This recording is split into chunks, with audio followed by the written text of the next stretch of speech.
Before voters head to the polls on November 3rd, the 6 candidates for the Board of Education took the stage Tuesday night at Central Middle School. On the Republican side are Barbara O'Neill, Peter Von Braun, and Lauren Rabin. The Democrats are Jennifer Dayton, Gaetan Francis, and Anthony Lopez. The candidates answered a dozen questions, including ways to close the achievement gap, class size and facility use, and what is the most pressing issue facing Greenwich public schools. I think the most pressing issue that's facing the Greenwich school system right now is the adjustment of the school start times to times that are appropriate for each of the groups of students. I think the most pressing issue right now facing us is in the area of academics. Not that we are failing academically, but we are implementing a system where we're moving to a new form of learning. I think the most important issue that faces the school system anytime is student achievement.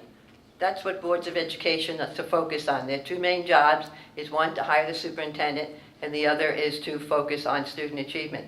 We need to bridge the entry, the movement between the levels, and the exit. All of this will help us bridge the achievement gap, and I feel very strongly that digital learning is another tool that will help us bridge the distance in the classroom. Most important priority for this school system is to improve academics and social emotional learning for all students. One of the things that we have lost in this district is giving the classroom, giving those students to teachers, because they are also there to dedicate themselves to the benefit of the students. And I feel like we have become so structured and so rigid in how we do things that we've lost a lot of what makes learning so exciting. School start times was also addressed. I think that the main thing here is communication. This is going to affect the entire population of our public schools. It's going to affect students, teachers, staff members, bus drivers. It's going to affect the town because we're going to be looking at increased traffic. So we have to look at this from a holistic perspective. And we have to make sure that the lines of communication are open and that we are respecting every single viewpoint on this. So school start time is the sort of the litmus test.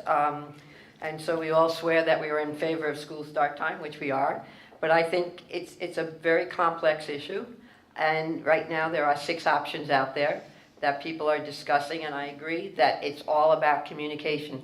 We have to hear from everybody. And those that don't want to change have to have an environment where they feel comfortable to come forth and express a different point of view. I am supportive of school start times changing if we get additional funding. What the proponents are not telling you is that there is no money in the budget we are currently developing to put school start times in the budget with the high transportation cost associated. Any candidate who tells you we can accomplish this change at no cost, you should be very wary of voting for. Let's face it, change is going to be hard. Yes, there's the financial impact. What are the priorities of school start time with respect to other initiatives that the school is trying to accomplish? I agree with Jennifer that the budget is finite. We only have an increase of 2%, and if the salaries raise at a higher level than 2%, something's got to give.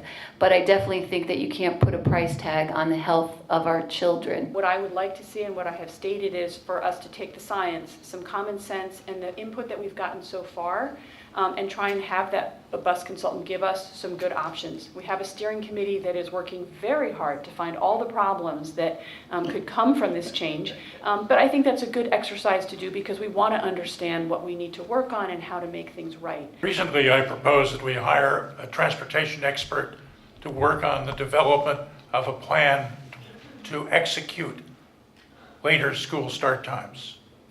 The board demurred, saying that it was impossible to pay the $25,000 it would cost to do this.